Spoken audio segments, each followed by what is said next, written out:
Who would have thought the highlight for the entire third day of E3 was Intellivision Amico?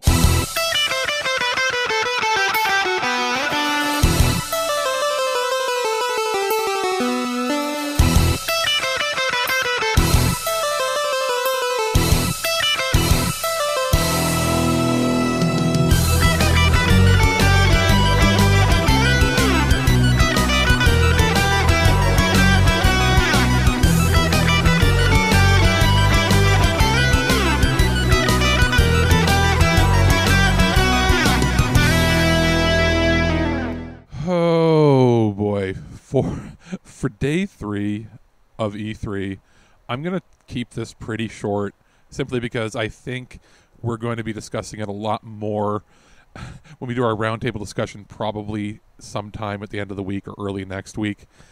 Because there wasn't a whole lot, even like for a jam-packed day with a lot of things on schedule to watch, there was almost nothing worth watching or even that was newsworthy. Like it's weird. I've never encountered it where there was quite literally nothing important to showcase. With personally, there might have been one or two exceptions here. But like I'm pulling up what was the schedule. I can't even remember now because I ended up taking a nap halfway through. I was up early and I went, I don't know. I can catch up on some of this stuff, but I want to stick around for a couple showcases right on time. And I went, maybe I can sneak in and I can catch up, and I hope I don't miss anything major. And the reality was I missed absolutely nothing, because today the timeline was it started with a Verizon presentation, then an Intellivision one, a Forza Horizon 5 live stream.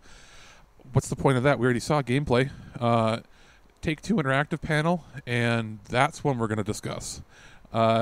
Mythical Games presentation, Indie Showcase, which I couldn't find anywhere after it streamed because it turns out it was just stuff that was previously shown at earlier days and at earlier Indie Showcases. Then there was the Freedom Games presentation, one for Ven, which I'm not going to watch. I think it's an esports thing.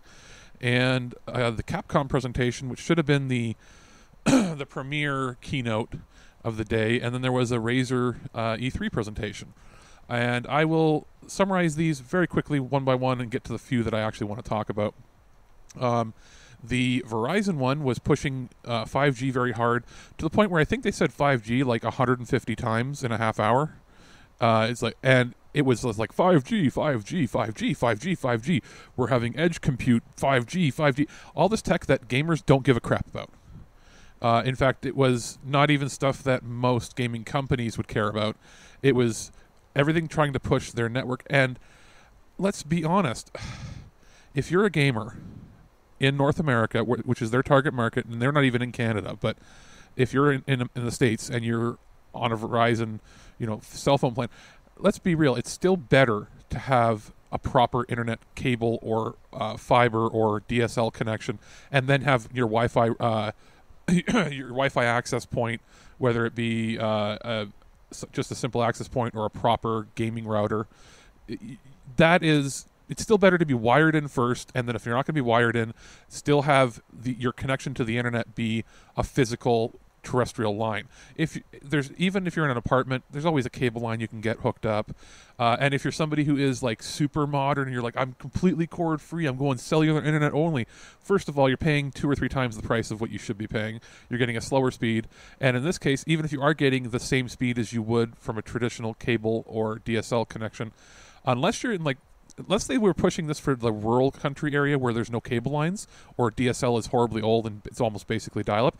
If they were pushing for that, sort of the same way that Tesla's doing it with their Starlink, that where it's like satellite internet, that's dedicated. Cell internet is still shit. So even if they make this 5G network, they even notice very small text, that speed is only available in a few major markets. So if you're in a major market, you can also get a cable line. And you can also get a much better, more dedicated connection than what they have there. It's just not going to work. It's good technology, but it's good technology that's about 10 years away from properly implementing. But they're trying to make it seem like it's important now so they can raise their stock prices. So, Verizon presentation, that was a bust. I'll skip the Intellivision because I'm going to... no, I'll just talk about it now. Intellivision, I am still interested. The Amico was announced years ago. People thought it was just vaporware. And then they thought, okay, well, it's going to fail. It's probably going to fail if the price point sticks and they can't pull people in, because they're asking about $250-ish US for what is essentially really good controller hardware, really neat ideas. The software doesn't look like it supports a price tag of what you pay for a Nintendo Switch, because a Nintendo Switch offers all of the same features when it comes to haptic feedback control. Yes, there's a unique ecosystem there for the Intellivision, and I think it's very interesting, and I think it would be great as a family extra system. And they were smart in saying that this time they're not marketing it as a competition for gaming systems, which they had been previously. It is sort of the extra, like, it's halfway between a toy and a gaming system. The problem is it's not priced for a toy, so it has to be able to do more. And I think if they got enough people in, or if they got deals ready, like if it was $100 US, this would sell really well. But I think at $250, you're looking at like $300 and something in Canada. If they're going to be having a new Nintendo Switch coming out this year, it's going to be rough. I am still very interested in checking it out because I think that I enjoy the concept of it. I think that there's a good vision for it. I'm just very worried that some of the games still look like Flash games or Java games from the early 2000s. And while looks, there would be first probably to argue that looks aren't everything for games. They are everything when you're asking multiple hundreds of dollars for the hardware. Like if it looks like my tablet can do it, why would I buy that? So it's going to hinge entirely on how good the multiplayer couch co-op is. And they are smart to lean into some of the motion games and casual games. If this becomes like the system you have at your grandma's, then I could see it doing well. Or in other markets, like in South America or places where maybe full force, like 1080p or 4K TVs are years and years and years away from being really adopted as the de facto in their ecosystem. I could see Intellivision doing well that way. So I'm really hoping that, I'm going to contact the rep there. I would be very interested in seeing if we could, secure a demo unit to look at and really give our thoughts on, because I am going to give it the benefit of the doubt. I'm not going to just shit on it. Like, I've seen a lot of people online for the last year or two just crapping all over it. And it's like, you know what? That'll get you YouTube views. That's going to get you, the notoriety because you're crapping on something. I am trying to look at it from more of a perspective of, like, I want to be optimistic. I can see the team is really, really enthusiastic about what they're making, and I feel bad because I think I have this gut feeling that it's not going to do well, but I see that Tommy is super into it, and he's really passionate about it. And there's also some really, really good engineering. It's a good designed system for what it looks like. The build quality, it looks well made, and it's like maybe it can carve out its own niche audience. And if that's the case, I want to see if maybe we at This Week in Geek can get our hands on one to look at, because, until I see it physically in my hands or physically released to retail, it's still going to have that sneaking suspicion in the back of it. Is it going to be another Ouya? Is it going to be another, Chameleon or one of these vaporware consoles? Or there's more likely people are right now comparing it to what Atari did, and Atari really isn't Atari anymore. Atari's basically a money laundering scheme for Russian mobsters with all their weird Ponzi scheme things they offer, and their horrible VCS console that they put out that was basically a PC that was twice the price it should have been. This looks like a much better engineered entertainment system / toy, whatever you want to call it. And I almost wish that, like, if they were producing it on a much larger scale, or they had a partnership with like a big company or like a big store or something, if you could bring the cost down on the pre-order cost on it to, bring it down by 25 to 40% of what they're asking, I think it would do a lot better. You'd be having a lot more people do curiosity buys on it.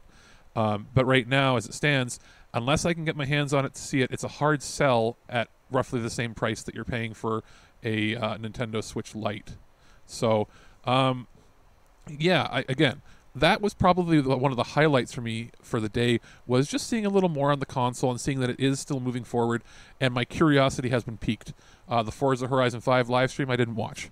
It's coming to Game Pass. We've already seen it. It looks good. It is, as far as I know right now, other than, well, I guess the Medium was an exclusive next-gen title for and console exclusive, but I believe that that's now been announced that it's coming to PlayStation 5. So this is the first party Xbox Series X and Series Series X and Series S exclusive game that is not going to go to the previous gen. So every other Forza Horizon game and Forza game has been last gen or last gen plus a this gen upgrade. So this is the first one built from the ground up, with full ray tracing and everything. I'll be checking it out. You can already pre-install the installer to your system, and it'll just auto-download in the background once it comes out later on this summer or later on this year. So that'll be worth it. Then there was the Take-Two interactive panel. That was a bit of a disaster. There were no games announced. I saw that it said some sites were calling it their interactive panel, and some of it was that it was a diversity panel. And I get the message they were trying to go for, which is they're trying to foster inclusivity within their company. They're trying to but the problem with some of it is some of the way they're wording their stuff. They're doing initiatives that are kind of counterproductive and will feed into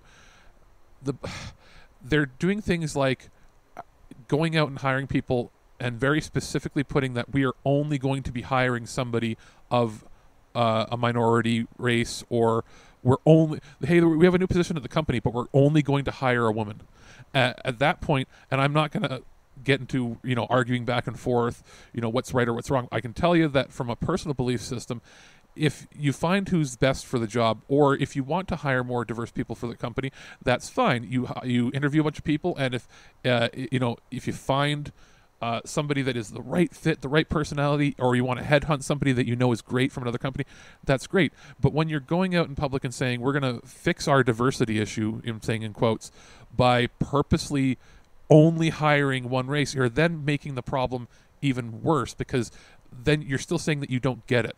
Like you're making it seem like, oh, I have a checklist of how many people I have to have of this because it makes us look good.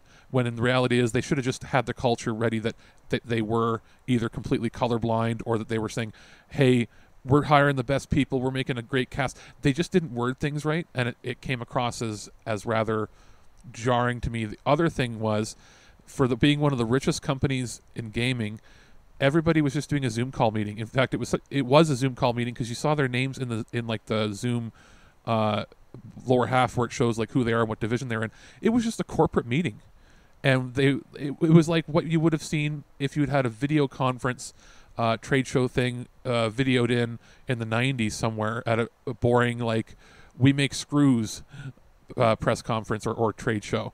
It had no place being advertised as a gaming event because they didn't show any games. And this is an admirable panel that they ran. They just did it so poorly. Everybody had like 240p cameras. Why if this was a big initiative for them, if this is as big as they were trying to say it is, why did they look like the worst showcase in the entire week? Like people like co-streaming other events in their home using their iPhones had better quality than what they were having. The audio was crap. The video was crap. It was the people involved obviously believe in what they were doing. All the people they were interviewing and talking around in their different divisions, but you kind of have to show. There's a subconscious level where you might think the audience is going to think it's crap. They're going to think, hey, you really don't care about this because you couldn't care enough to get proper audio and video equipment to each of these people to do this presentation. Because if you're going to like skimp on the money there, then it makes it sound like your initiative is completely on the back burner and you're just pretending that this is a big deal for you. So prove us wrong, hopefully. But also there was nothing from any Take-Two. There might have been a few small titles shown at some of the other events that I didn't remember, but nothing major. There was no 2K stuff, no 2K Sports, no 2K WWE. There was no Rockstar, nothing. Like unless these things are all going to show up at some later on Sony presentation, middle of the summer or something. there's nothing. Like, they have no games they're showing whatsoever. So that was where I decided I'm going to go take a nap. And as I was going, Mythical Games came on, and Mythical Games they're making, I think it's that bad looking, like Lego Fall Guys type rip-off game where you just buy tons of skins for it, and they're advertising it as like the NFTs, and you're going to have custom one-of-a-kind characters that you can then get physical copies of. It was screaming the entire time of money laundering cash grab. Like, they're jumping on a fad just to get this, and they were trying to say that it's like the next evolution of art and games. This is going to crash and burn, and we won't cover, like, even if we were offered, and I think we were at one point given, hey, contact us if you'd like to get a copy of the game. No, we're not, on principle, we're not covering it, because it looks like it's just there to try to rip off dumb people that don't understand how to that this is not a sound investment. So again, that's, my personal opinion is that we're not going to cover it. So for those reasons, and again, it's not, if it's wrong, you can't sue me, don't sue me. I just will not cover it.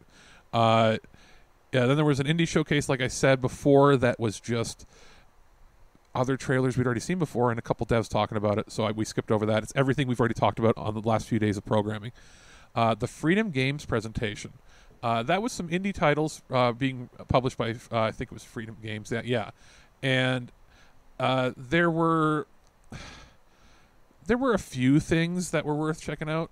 But a lot of these indie titles blend together when it comes to looks or styles, and out of all of they showed, what was it, like 1, 2, 3, 4, 5. Let me see. I counted 7, about 10 titles or so. All look interesting in their own right.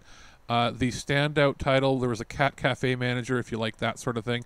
They showed more on Coromon, which we already talked about from way back last week with the coverage from the Japanese indie showcase that was shown there. But the big one to me that was one called Dark Deity, and it is a ogre battle /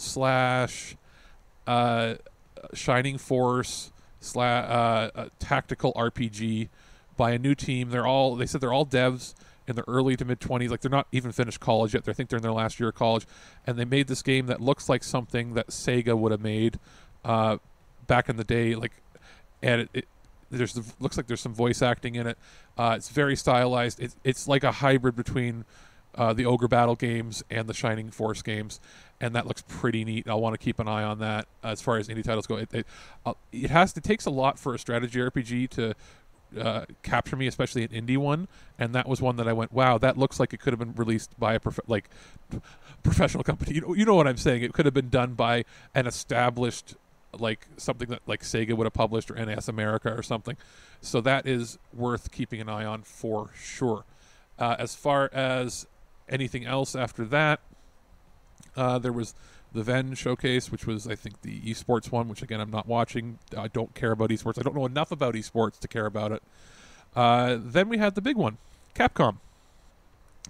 So Capcom showed nothing. They came out, did a trailer saying, hey, everybody loves Resident Evil 8 Village, and here's a piece of text saying that we're working on some story-based DLC, and we have nothing to show. Then they said, hey, whatever, the Resident Evil online multiplayer game that honestly looks like crap is coming out. Cool.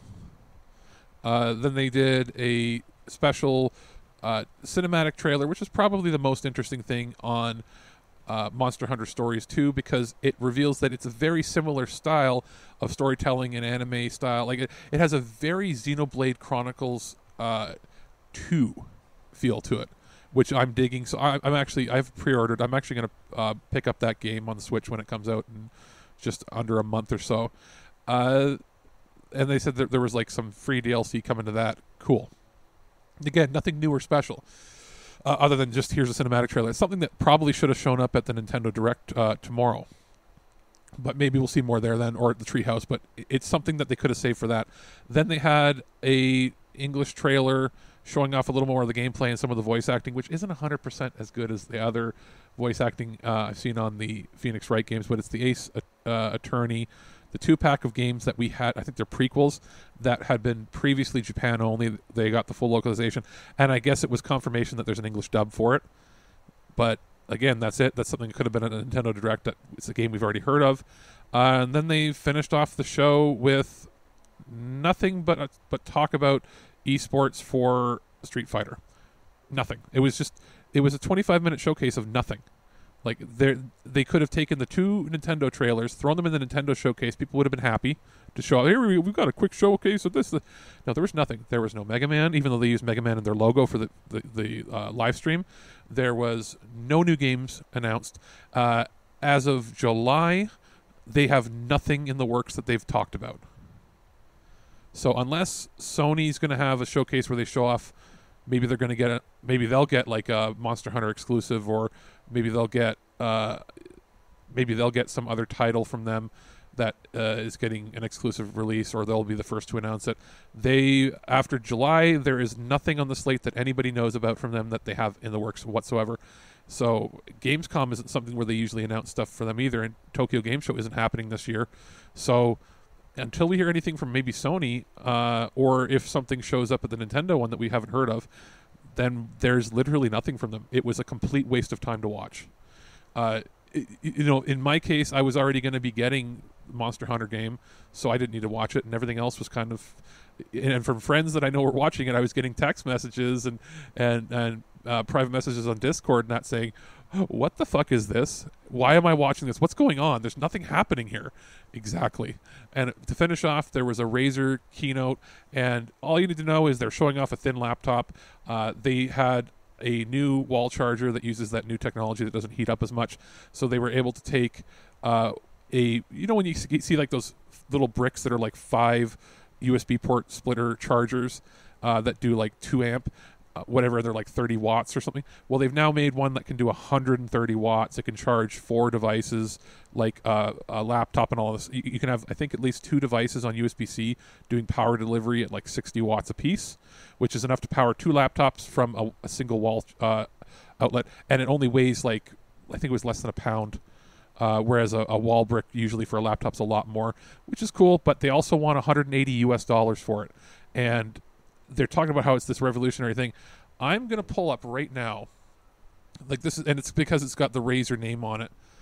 I'm going to go to Anker's website, and I know, like, I might be a little biased because I know Anker has sent us stuff for review before, but they were pretty much known as one of the more premier companies out there when it comes to cabling on Amazon as far as sellers that way. So I'm going to go to chargers. We reviewed the Anker Nano. I think they've got, what is it, the Nano 3? Let me see if there's one that's sort of equivalent that has a few outlets on it. PowerPort 2. They might not have a 130 watt one yet. Let's see if they've got. Can I sort by date released? Nano 2.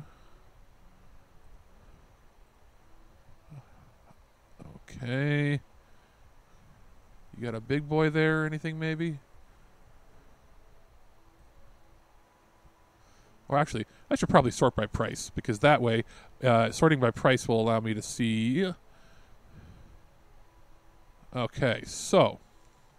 Oh man, they got a charging dock for the Oculus Quest 2. I got to contact them about that. That'd be interesting.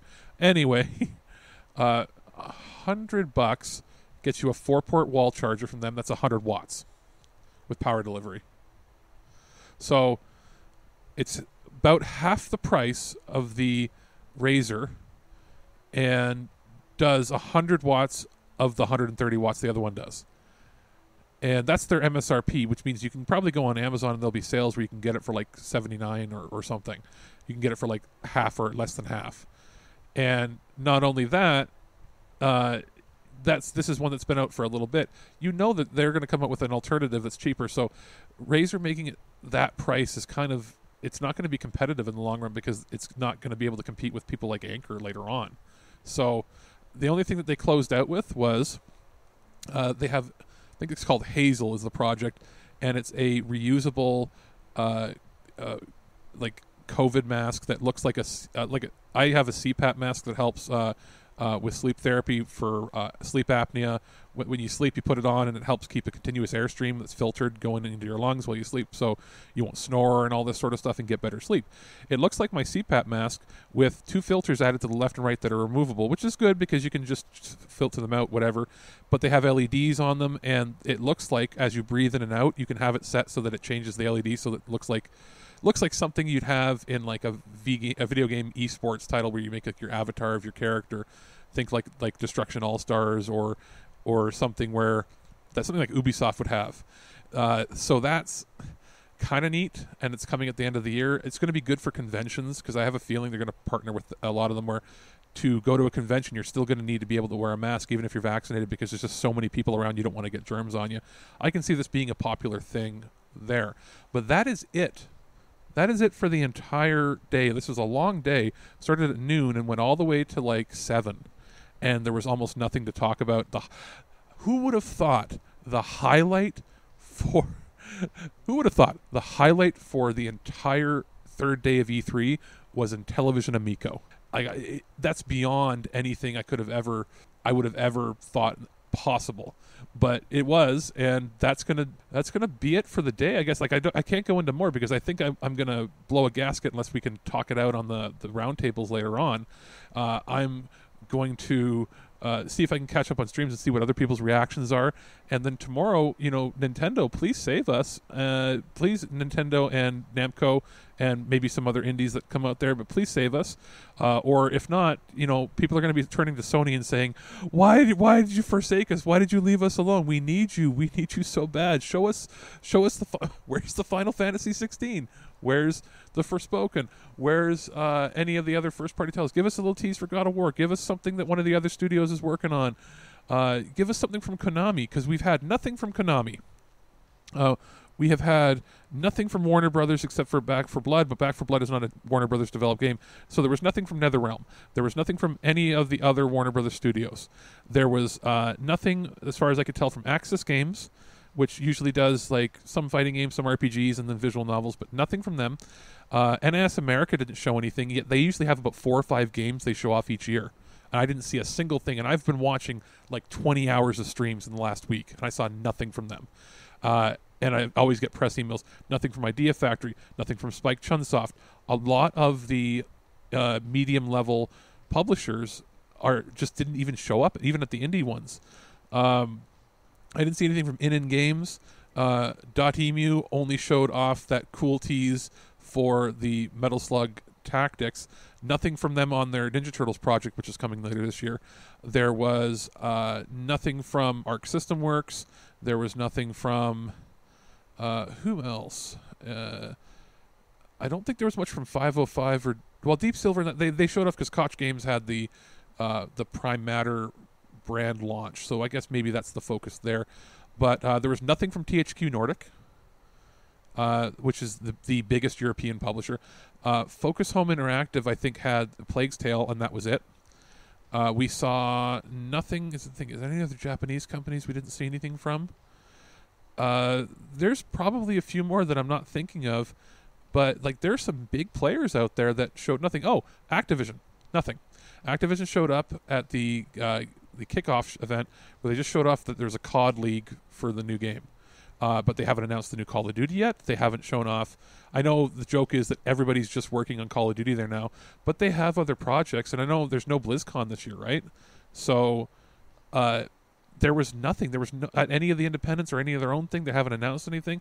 Like, there's got to be something that they're working on. Maybe they're going to show Call of Duty at whatever Sony shows off, because there was nothing. And EA's only showed off Battlefield because anything else EA's doing, they're doing next month on their own event.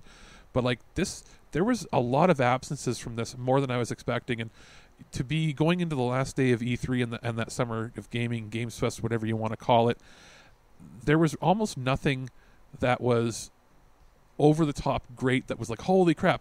You could count almost everything on one hand. In fact, you could take every streaming event for the entire 4 days that have been out, or since Thursday, Friday, Saturday, Sunday, and Monday, and you could have condensed it into 2 shows.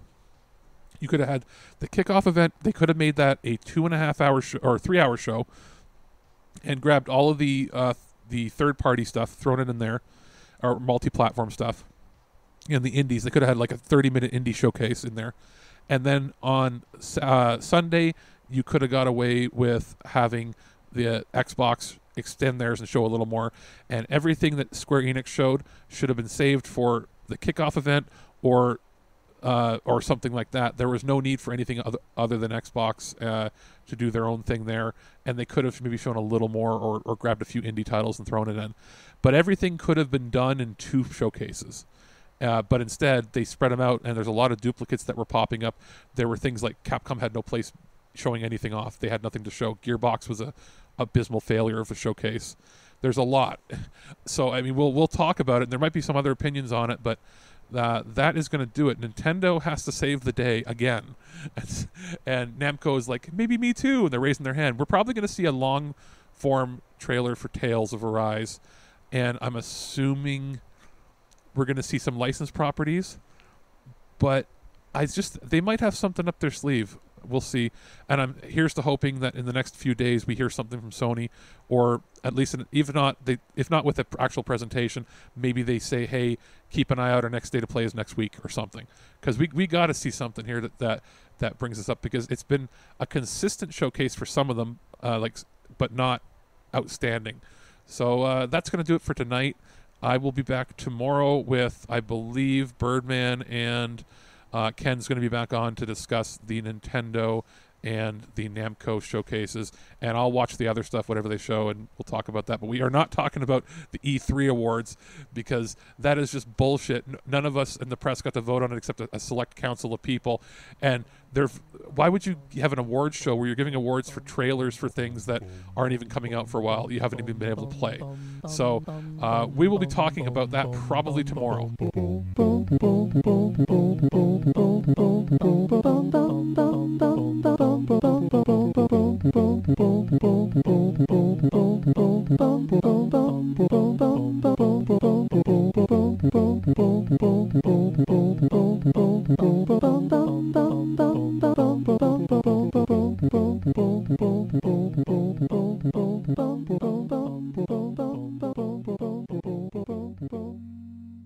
At no point in your rambling, incoherent response were you even close to anything that could be considered a rational thought.